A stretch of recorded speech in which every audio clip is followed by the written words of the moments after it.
Եկեք տարանջատենք Սիրիան եւ Իրանը, բացատրեմ թե ինչու։ Սիրիայի այս վիճակը մի տեսակ քրոնիկ է, այսինքն մարդիկ արդեն սովորել են։ Ես ցավով եմ դա ասում, որովհետեւ իհարկե մեր դիրքորոշումը նա է, որ Հայաստանում շատ ավելի լավ է, եթե հնարավորություն ունեք, ու այդ հնարավորությունը եղել է, այսինքն խաղաղ պայմաններ լինում են բարբերաբար, եկեք Հայաստան, եկեք հայրենիքում բնակվեք, որովհետև ապագան շատ մշուշոտ է Սիրիայում։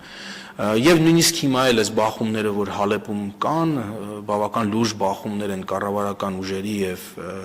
քրդական միավորումների միջև, այս ամբողջ ընթացքում մենք մեր հայրենակիցների հետ կապի մեջ ենք, մենք գիտենք ռեալ ժամանակում, թե ինչ է տեղ ունենում, կոնկրետ այդ օրը, այդ գիշեր ինչ զարգացումներ եղան։ Իրանում մենք ուրբաթ օրվանից տեղեկություն չունենք, այս պահին էլ մենք չենք կարողանում կապնվել մեր հայրենակիցների հետ, որը մեզ շատ է անհանգստացնում, եւ շարունակելու ենք մեր ջանքերը կապ հաստատելու նման դեպք, երբ որ եղավ 12 օրվա պատերազմի ընթացքում, եթե հիշում եք Իսրայելի եւ Իրանի միջև, եթե չեմ սխալվում, մայիս ամսին էր, մենք սկսեցինք ռեսուրս ձեռք բերեցինք սահմանին, Մեղրիում եւ այնտեղ սահմանը անցնող մեր հայրենակիցների միջոցով էինք ինֆորմացիան սկսում ստանալ, երևի նույն բանը հիմա պիտի այսօրվանից սկսենք անել այնտեղ, որովհետեւ այլապես բնական է այս տեղեկատվական դադարը մեզ շատ է անհանգստացնում, չունենք բավական տեղեկություն, որպեսզի կարողանանք խոսել տարհանման մասին։ Ես ուզում եմ ձեզ հիշեցնել, որ 23 թվականին, երբ որ սկսվեց Համաս-Իսրայել առճակատումը, ռազմական վերջին փուլը, մենք ռազմական գործողությունների առաջին 10 օրվա ընթացքում մեր հայրենակիցների մի մեծ խմբի տարհանեցինք Իսրայելից եւ մեր ջանքերով էր դա մենք էինք պնդում, որ դա տեղի ունենա,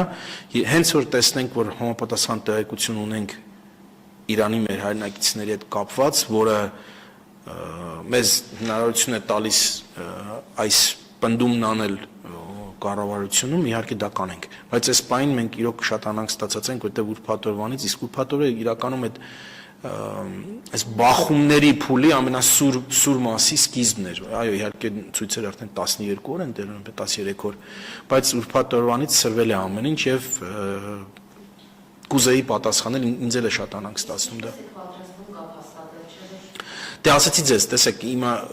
եթե մեկ մոտ Starlink լինի, կարողանանք կապնվել, ասում են Իրանում ոմանք Starlink ունեն, կուզենք հետներ այդ ձևով կապնվել, հասկանալ ինչ է տեղի ունենում, այլապես ես համոզված եմ, որ հիմա հոսք կլինի Իրանից, նույնիսկ բնականon հոսք, ոչ թե պայմանավորված է սանկայունությունով, միշտ կա, Մեղրի սահմանում անցնողներ կան, մենք անցյալ անգամ այդպես արեցինք, Իսրայելի հետ առճակատման օրերին, մայիս ամսին, Մեղրիում մարդ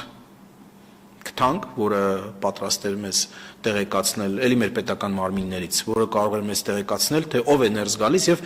որոշ այսպես հարցախույզ անցկացնել, թե ինչ է տեղի ունենում տեղում, որպեսզի այդ ձևով գոնե կարողանանք տեղեկացված լինել։ Մինչեւ որ վերականգնվի ինտերնետային կապը, հեռախոսակապը եւ այլն։ Գիտեք, այս պայմաններում իրատեսական չի մասնագիտական խումբ ուղարկել կամ որևէ այլ խումբ ուղարկել, որովհետև եթե մեզ համար պատկերն անհասկանալի է, չենք իմանա ուր ենք ուղարկում, այսինքն ինչ պայմաններ ենք ուղարկում, ինչ խումբ է պետք ուղարկել։ Ես դրան համոզված եմ, որ արդարացիորեն նաև մյուս մեր գերատեսչությունները դեմ կլինեն անվտանգայինները։ Մի հատ հասկանանք, գոնե մոտավոր այսպես պատկերացում ունենանք, թե ինչ է տեղի ունենում մանավանդ հայաշատ քաղաքներում, հիմնականում երկուսն են, եւ ըստ այդմ կողմնորոշվենք մեր հաջորդ անելիքները։ Իսկ ներողություն, իսկ սահմանային անցակետում հիմա ինչ իրավիճակ է, շարժ կա որոշակի։ Շարժ միշտ կա, ուզում ասել, որ Իրանից հոսք դեպի հայ։ Այդ շարժը միշտ կա, բայց թե ինչ ծավալների են, ես ճիշտ ասած չգիտեմ, այս պայն մեզ եթե մինչև երեկո այդ նույն հարցը տակ, պատասխանենք ավելի կոնկրետորեն, ոչ միայն հայերի իմաստով, ես հասկանում ձեր հարցը շատ ավելի լայն է, թե ինչ ծավալ են այդ շարժը, այսինքն շատացել է, քչացել է, ինչ է տեղում։